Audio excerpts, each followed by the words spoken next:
Welcome back to the Horseshoe Lounge. It is Monday. We are at Roosters. It is a fun, casual joint, and it is time for a fun, casual chat about the Ohio State Buckeyes. That is Justin Zwick, Bobby Carpenter, Bill Landis, and I am Austin Ward. And Ohio State doesn't have a starting quarterback. I thought they were going to. I don't know. They moved up his press conference. I mean, I made the prediction. That wasn't for the reason. No, I know. What do you think the reason was? There's a lot of that online. To keep it fresh for the scrimmage? I sent a text to Jerry Emming on Saturday morning. So would you consider moving Ryan Day from Wednesday to Monday because you have a position group scheduled for Monday? They're only going to be asked about the scrimmage. That seems pretty unfair for, I don't know, an offensive line to have to answer about quarterbacks or how good the defense played or if they struggle or who's where, what's going on with the depth chart. So would you consider that? Just have the coach address the scrimmage as soon as possible. And he said, we've already talked about that. That's going to happen. So they were on top of the ball. Oof, David Copperfield. There you go. Boom. Man. All gas, no brakes. I like that. Well, I mean, they had the scrimmage on Saturday, and hopefully that went pretty well. Yeah, you think they'd want to do that right away? I mean, no matter what. Like, all right, we had a scrimmage Saturday. We know everybody's going to want to talk about it. I'm surprised they almost didn't do availability after the scrimmage. That's a more standard approach. Even if you don't want to give a bunch of details or put together a box score, you leave 48 hours for people to just pop out of the woodwork with whatever fan fiction Whatever they want. And that doesn't, I don't think that helps anybody. Do you, Bill? No. I mean, I can make some stuff up if you'd like, but I don't think that helps anybody. Yeah. Well, Ohio State won the scrimmage, Bob. They did. I think that's important. Well, it's important. Here's the thing that I think is encouraging. You haven't picked a quarterback yet, which you could argue is that because both guys are playing so well, or yet nobody's really separated and elevated above the other. But I do think one of the things that's encouraging, at least from what I've seen, is that the defense has played really well, and they're good at all three levels. They may have some depth issues at certain spots. Maybe up front, how many defensive ends do they have, or can they do a full rush? And do they have anything? Should somebody go down? But linebacker, you feel they're got a good four, I think there. And then in the secondary, I think you have three really solid corners. You've got some nice pieces that can play inside and some interchangeable pieces, whether the adjuster or safety or whatever it is. Like they have probably a nice 6 or 7 guys that you can roll through there and feel pretty good, maybe even 8 guys. So there's a lot of depth there, and it's a lot of experienced depth, guys who have played in games. Heck, even Sonny Styles played a little bit last year and played a ton against Georgia. So these guys have real game experience. And when you have that game experience, it's only going to help you see things and see a clearer picture. So I feel good about where the defense is. I love the wideouts. Offensive line, you got to get cleaned up. I think they've done a pretty good job running the ball. But you got to find a way to get it done with the quarterback, and you got to find a way to ultimately make sure that offensive line can pass block. Don't you think? I don't know. I won't take your opinion for you, Jay-Z, but if you're hearing positive feedback about the defense and that they're maybe having the upper edge this far into camp, I feel like the Ohio State offense is eventually going to figure it out. That's sort of what they do. So if the defense is ahead, that seems pretty good for the Buckeyes. Yeah, I think a lot of times the defense is ahead of the offense. I mean, spring ball early in camp, and for whatever reason, I think they can just put their their hair on fire and just go get after it. And we're trying to replace 3 new offensive linemen, trying to figure out who's going to fit where. Just realize Simmons is going from right tackle to left tackle. I mean, they're still playing that game of, all right, how are we going to get our best 5 guys? Who fits where best, gives us the best opportunity. As far as the quarterbacks go, I mean, it's got to just be, from what it sounds like, this defense is crushing it. So every time you're taking a drop back as a quarterback, you're probably running for your life, or you're trying to figure something out there, which, I don't imagine it's going to be that way come season, but that's where we're at. And it is what it is right now. So I wish he would have come out and said something about, well, no, he did come out and say something, but I thought they would name a starter. When they did move up, I'm like, all right, somebody probably solidified themselves, or their coaches are saying, all right, yeah, that's fine. Yeah, we know this is going to be the guy. We have a good feeling about him. Maybe the scrimmage didn't go great, but we still have a good feel about his body of work here so far in camp. And we want to go ahead and give him that confidence boost and go ahead and give him all those reps with the ones so he can start getting that feel, because we have a game not this Saturday, but next Saturday, correct?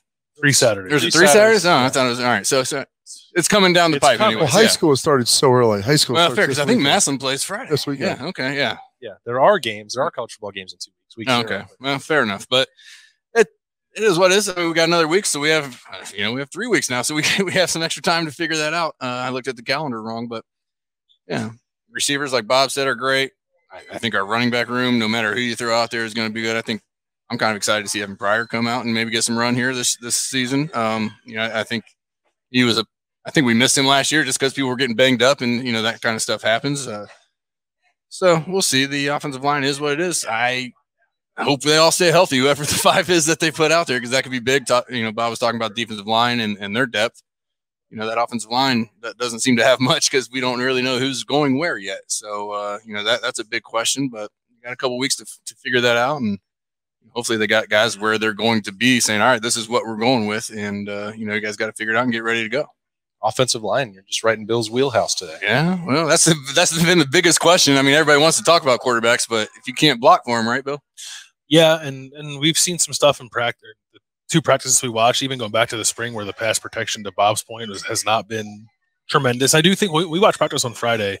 That was probably the best I felt that I saw the starting 5 or the presumed starting 5 offensive line look through any point, like going back all the way to the start of spring, which I found encouraging. And I find it encouraging that while it's odd that Josh Simmons and Josh Fryer are kind of flip-flopping sides, they at least seem to have clarity on who the 5 are going to be.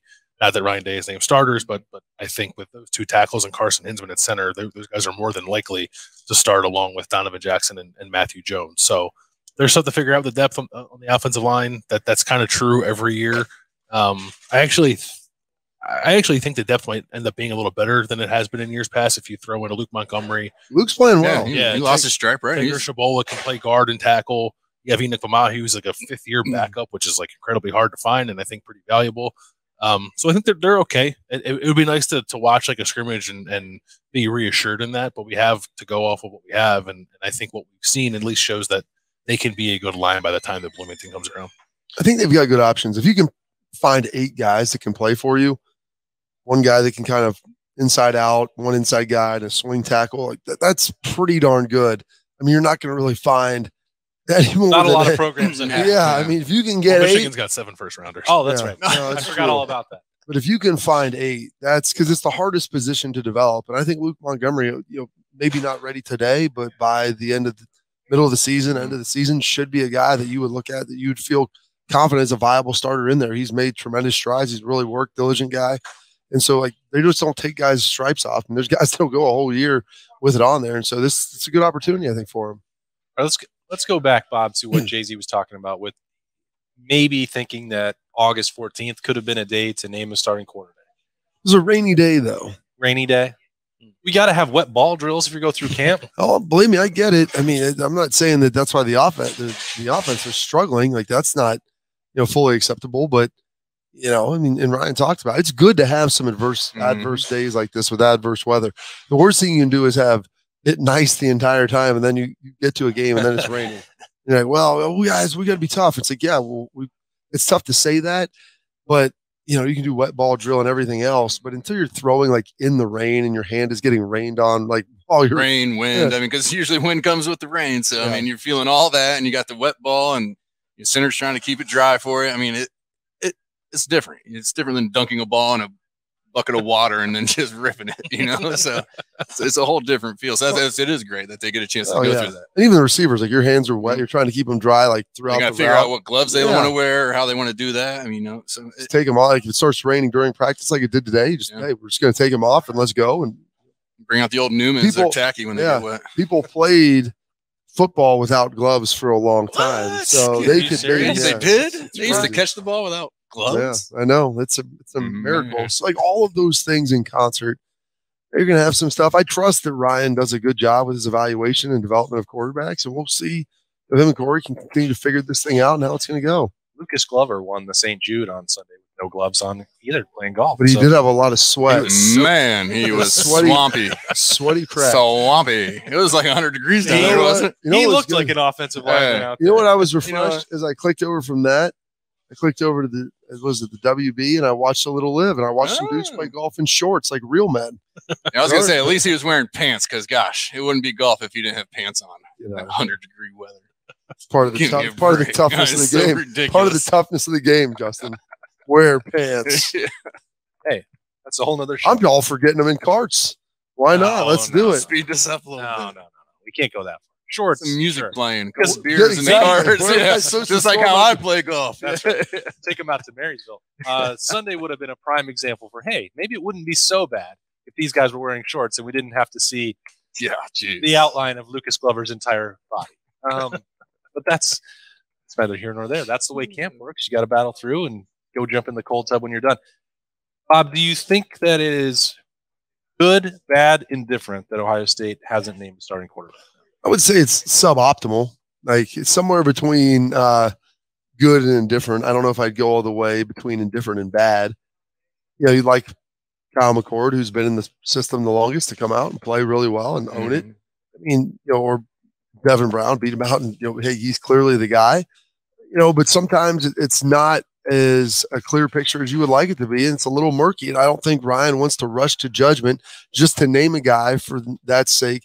Because then if they don't continue to play well, then it's like, well, now we've got to make a change. And so it's that fine line of like waiting until you think you know, because you'll maybe never know for sure. And, you know, and then just trying to make a decision to just get it over with so we can start kind of tailoring the offense to what they like to do. Because then if in 3 weeks it doesn't work, then you're like, well, I mean, are we back to square one, or is their team losing confidence if we have to switch guys? Yeah, well, I mean, it's tough. I wish they would have given him, somebody would have given him enough to come out and say, this is who we're going to go with. You have 2 weeks of camp left. You can start to tailor to what they like and really get a feel for how, you know, they want to be in the game, you know, plays that they like, just different looks. But with that being said, if they haven't separated themselves, and then all right, it is what it is. We got to make sure we're making the right decision, because week 2, you're making a quarterback change.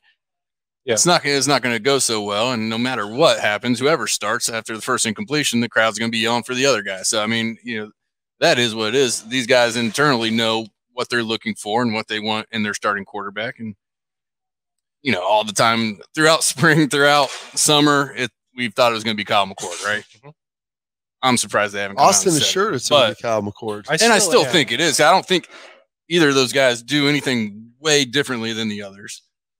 Or than the other to say, all right, well, you know, like when Troy and I were there, Troy was, you know, option guy. He wanted to run around and, you know, make those plays, and he was good at it. Yeah. And, you know, but I wasn't that guy. So we were different quarterbacks, right? I think these guys are kind of the same wavelength as quarterbacks go. So it's not Cardale and JT.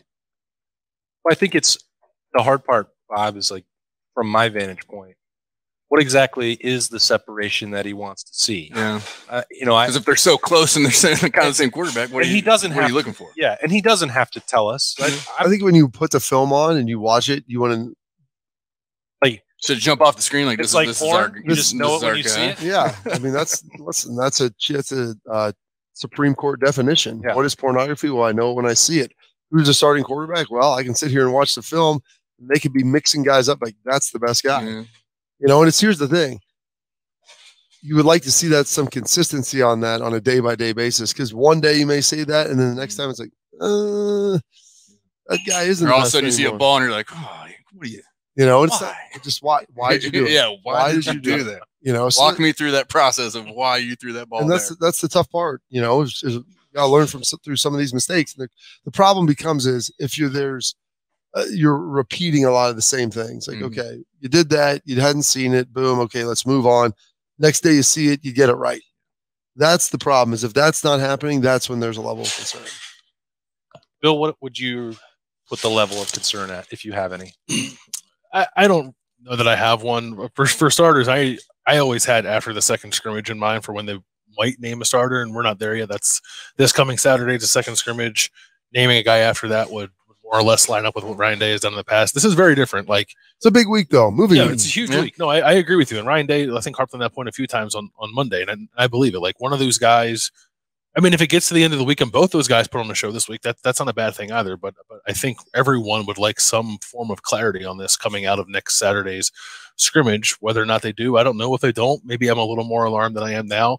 I maintain that no matter who it is, they're going to be good. It's going to be really difficult to not be good in this offense. And Ryan Day, I think, has earned that benefit of the doubt as a quarterback developer in the back of my mind, I do have a little bit of what Jay-Z was talking about. Like, Kyle has been here longer. He has played much more. Why has he not separated yet? But I also, it could be that he has some, and Ryan Day is just not willing to say it yet because he wants to maintain or make sure that that fire stays lit under Kyle as well. You have to do a little bit of that guessing game because we don't get to watch a lot of practice. Maintain the ruse. Yeah. Well, and as they're separating, the two field deal, maybe they don't feel as much as, all right, we got to really nail this down right now. Two-field deal. The two-field deal. I mean, they're separating guys. They both have receivers to throw to. It's not like, oh, well, he doesn't have this. They have players, all around them. So maybe they just feel like, hey, we like our system right now. We're just going to keep going and see, where we fall at the end of the week. I didn't love the two-field deal on Friday. It's too much information for you to consume, wasn't it? It was a lot. Well, the information was not great because working behind the second-team offensive line, when JT Tuimoloau and Mike Hall are the ones are trying to block, that's the problem. Yeah, I mean, I guess that's the tough I thing. didn't think that was enjoyable for anyone.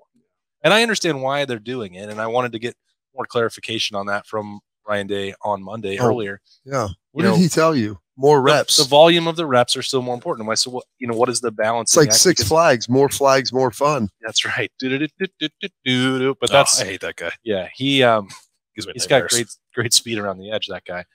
But there was a girl in a costume? What? Yeah. It's like a 20-year-old girl. That sounds like Jay-Z's conspiracy corner. There's no way I'm believing that. Well, what's the balance? Because maybe these reps aren't going to be good reps. Sometimes you want to find out if the second team offensive tackle can block JT Tuimoloau, and we're going to keep doing that. The answer is no. By the way, did we have to test that theory? Maybe they need to give him some confidence. He'd had a rough day. Yeah. JT? Yeah. I don't think he has rough day. We're going to roll you out there. It felt like Kenyatta was breathing down his neck a little bit. Yeah. You need to get. They call it a slump buster in baseball. You need to. In baseball, they call it. Is that the slump buster? I've had some slump busters of a different kind. Well, there you go. Whatever type of slump you're in and you need to get out of. Sometimes you just got to clear your mind. What slump can get you out. This will shake you out of the funk right there. Mac and cheese bites. Appetizer threes day. Featured appetizer, $3 all day long at Roosters. They're delicious. If you want to eat macaroni with just your hands and not make a mess, this is the way to do it. A little sour cream dipping. It's all right there. It's a perfect solution. If you want to eat macaroni with your hands. It's like if you're allergic to wood and you want to eat a corn dog. My daughter does it all the time. There's a lot of solution. There's a lot of solution problems that have been solved at Roosters. There are obvious solutions that other people just hadn't seen the answers to yet. Yeah, and that was certainly one of them. I'm driving a car. I want to eat mac and cheese, but I don't have the ability to get a bowl and a spoon. I can just pop it in my mouth like this. Bites. I'm allergic to wood. I would like a corn dog, but I can't risk the wood getting in my mouth. So I'm going to eat a mini corn dog from Roosters. Mini corn dog. Because it doesn't have the stick. That's right.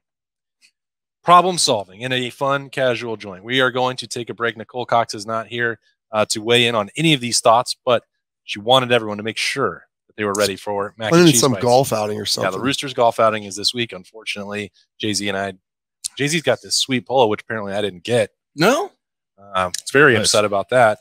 And we're not in the golf outing this week. Well, that's on us because unfortunately we had to work. But anyway, we're going to let Bill go about and probably break down the offensive line some more over at ohiostate.rivals.com and what we learned from the Buckeyes. And we're going to take that break and come back, and Berm will be here as we roll along at Roosters.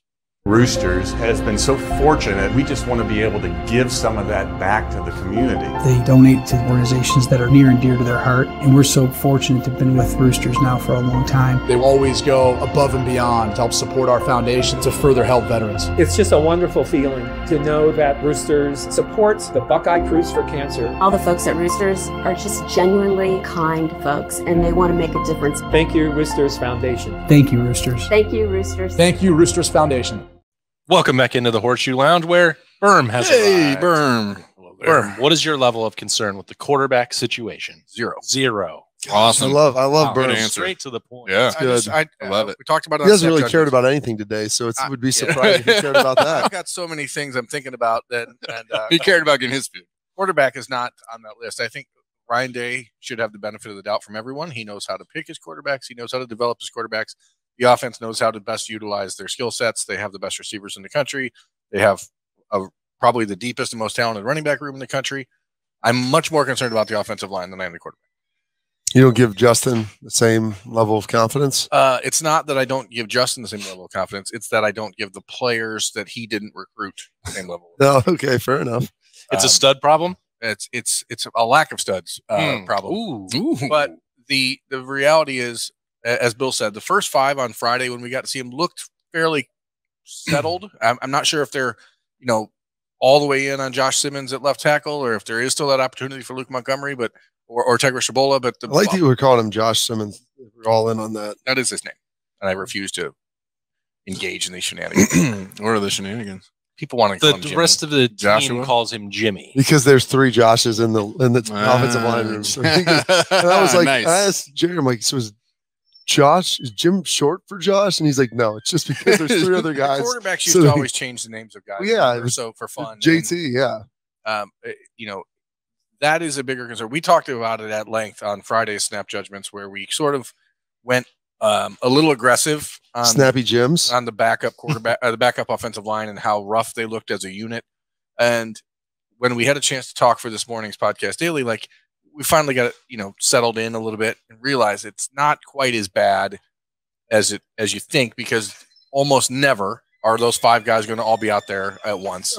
I pray not. If you have those 5 guys out there in like meaningful game minutes, all 5 of them together, that's probably because a lightning strike took out the previous 5, and whoever the backup quarterback and anyone else who wasn't on the field who was impacted, those would be the next guys in the game. Yeah. I've never seen anybody lose all 5 That offensive would be linemen. But I think not it's telling. ideal. I think it's telling that Ryan Day on Monday was talking about Tegra Shabola still, Yeah. talking about Luke Montgomery still, talking about Josh Simmons still. It seems like they've got a pretty good handle, and I think any one of those guys as the 5th offensive lineman at this point would be okay. Luke Montgomery's looked good. Yeah, I mean, Luke, and those guys are only going to get better too. Luke is probably the best athlete in the offensive line room altogether, as far as just most athletic guys. So he's going to go out there, and even though it doesn't have a typical left tackle frame, he's not like the length you want, but his footwork is excellent, and he's a really, really good athlete, and he can make some things out. Plus, it reminds me of Rob Sims playing tackle. Nice. Like he's probably a better guard, but he can get out there and he can do it. And we need to get him to Roosters and start jamming some of these cheese mott sticks and mac and cheese. He's 310 pounds. I mean, this is a kid who, when he was a junior in high school, was 270. So he looks significantly more comfortable at tackle than I would have ever imagined. Oh yeah, because I mean, my belief is that still, and I get stuff for it all the time. I think his NFL future is going to be like at center. I think he's. I would think he's a guard center. Yeah, I think he's a player who's in this new era of football, having an athletic center like that, like a Creed Humphrey or someone like that from Oklahoma, like that sort of guy can be a. No one listening knew who you were. The center for Oklahoma. Yeah, I talk a lot of football.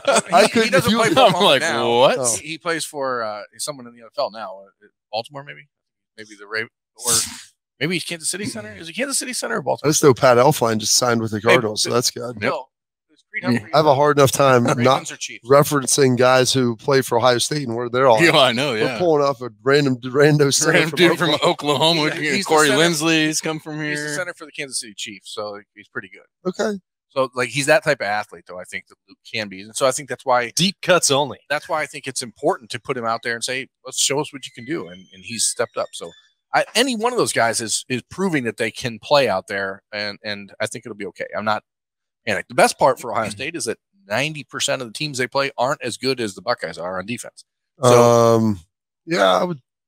Yeah, maybe 95 even. Yeah, so like you really are preparing for 1 or 2 matchups and how to scheme against it. Chop Robinson at Penn State, whatever you're going to see, what Michigan does or whatever. There's not a lot of dudes you're going to play that are going to give you what JT2 and Maloau does in practice. So you at least are getting better while you're getting embarrassed. Iron sharpens iron. Okay. What does iron do to butter? It goes right through it. Slices it up, and then it puts it right on top of that bun. Who is somebody you are expecting more of today than you were 10 days ago? Pat Chun. Pat Chun. Oh, golly. Potential future AD of Heather, like, bring her back. We're not going to. Oh, she was the best, Bob. Listen, I'll say this. If Pat Narduzzi has been able to work with her for as many years as he has, And maybe she's changed. If you've ever listened to Pat Narduzzi in a press conference, he doesn't sound like someone who deals with incompetence and inefficiencies. I was told that person is more likely to hold out for a job at her alma mater anyway. And I would believe that. That would she brought that up to us multiple times. That was always the problem. And so we were not. I mean, I would have thrown an egg at her. We were not huge fans when we were in school. No. I'm picking up some context clues. I mean, it's not that she would bring that up all the time. And then it was awful because I think that's why she left here is once we started beating them all the time. And she she was the sad clown. This is miserable. She couldn't come in with like her subtle jabs and her, smirking and just trying to find condescending tone. She was just trying to find stuff on. She was so smug. It was so great. Then when we finally started beating them all the time, she had to just leave and go to Eastern Michigan. Pat Schoen, I think, would be a good answer. I think he would be a great. He was here for 15 years. He's been at Florida Atlantic. He had to deal with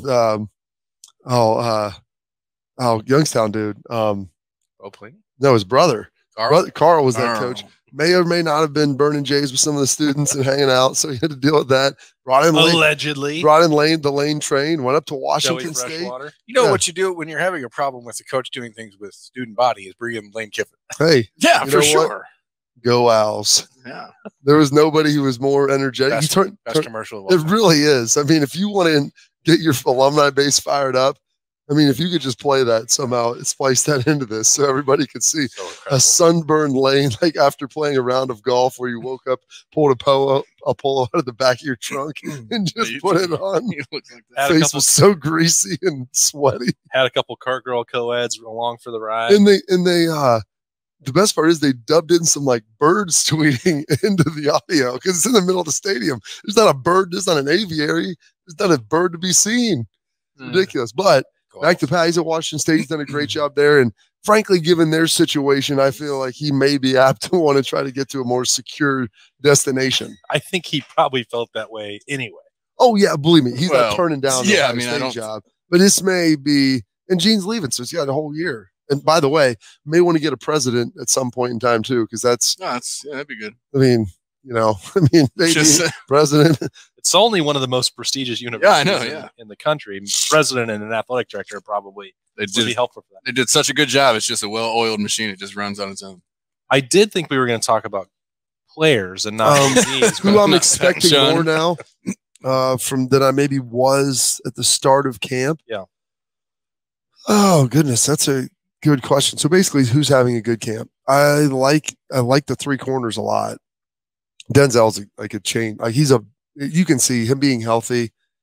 Him going back with Jordan and going back, Igben Newsom. Like I like all those guys. I think he should sue the Big Ten Network.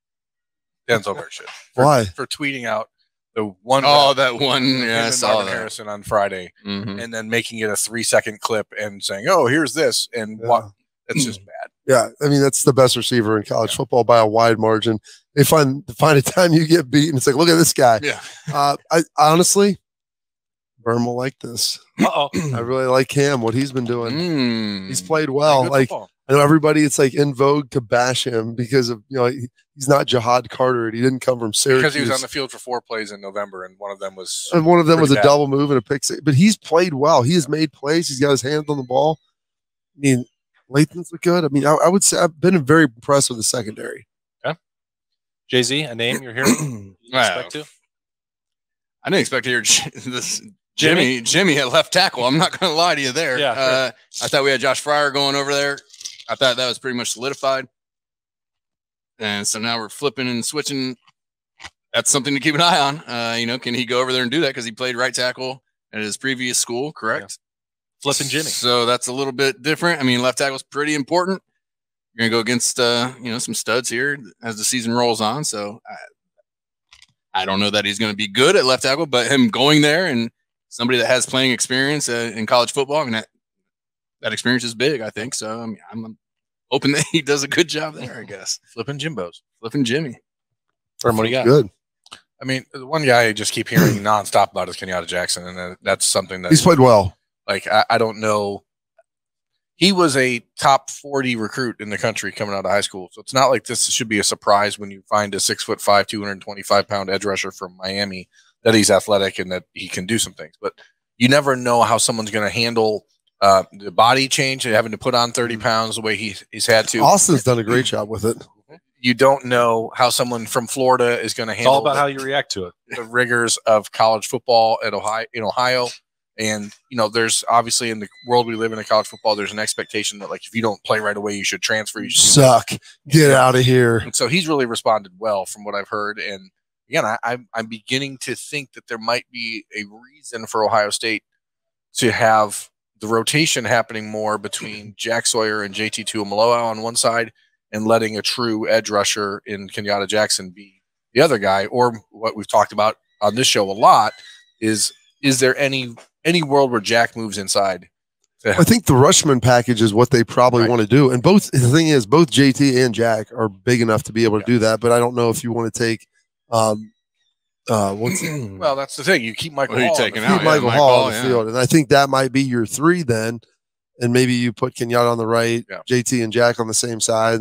Those guys can work some games. I mean, that's a lot.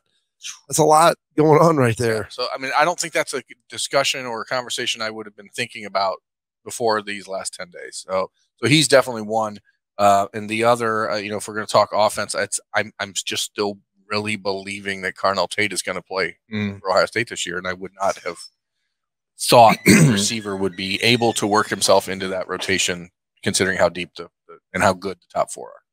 All good picks. Bob, you've known Court Williams for a long time. Berm and I went out to California to cover his recruitment and his commitment to Ohio State. Man, what a tough blow for a kid who deserved a break. Well, he's moving to linebacker, and it's like, hey, probably not going to play a ton this year, but you get a chance to learn it behind some guys that are really good and with an instructor in James who's really great.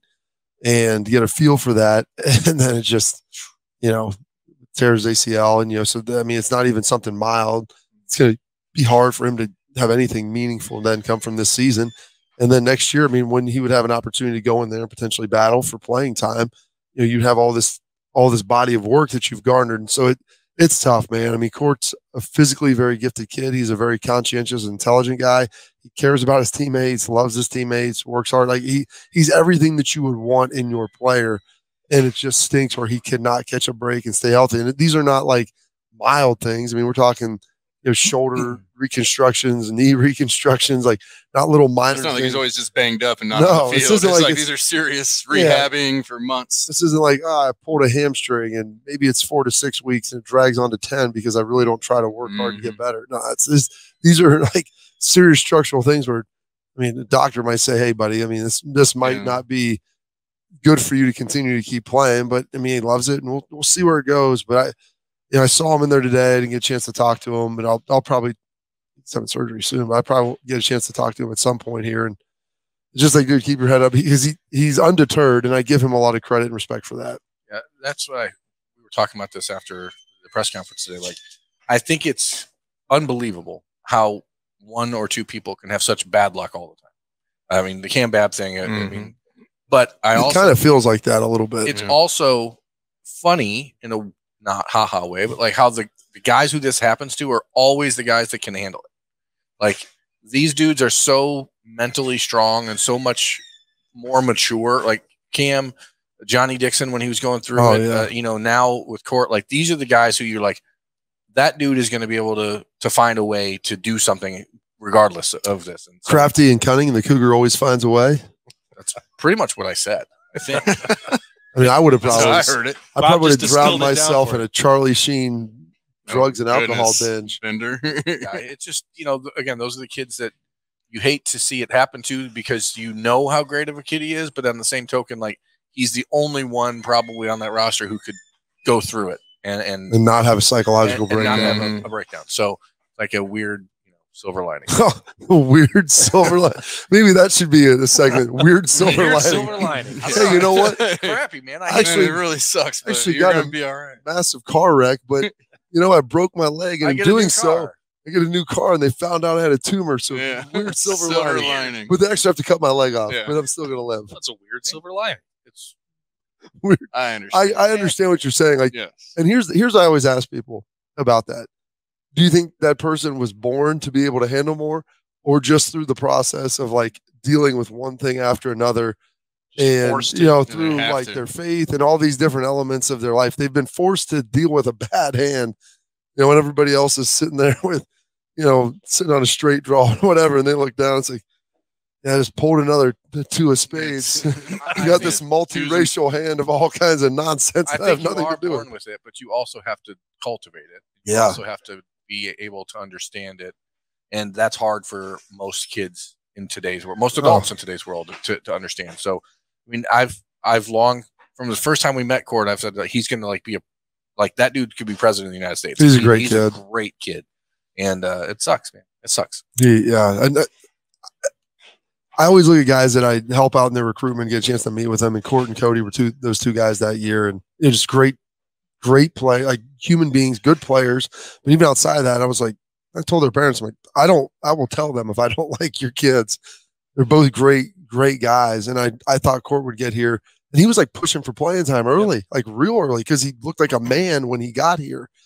And so to see this, like, okay, all this stuff's happening, but he undeterred. We'll see. But I hope that he at least gets to write his final chapter the way that he ultimately wants it to. I was thinking about it today during the press conference. Like, is there a way to Cam Babb a moment for him next year? Like, how do you do that? Seems a little harder. How do you do it at linebacker? We'll see. I mean, you never know. If he comes back, gets healed up, like, all right, you worked yourself in the spring, you find a way, you stay healthy, and you can put some packages together, and you have no idea the guys who end up making plays, like in critical moments.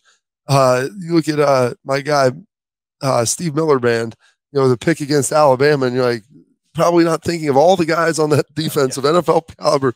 He's the dude that has like the game-changing interception that just absolutely swings a national championship opportunity to your squad. And so those things are real. They're possible here. And so who knows what can potentially happen. Yeah, certainly everybody on this panel wants nothing but the best for Court Williams in this yet another rehab. That's why we had to get Bill off, because he's a big Court hater. Yeah, 100%. Yeah, let's get him out of here. Unbelievable.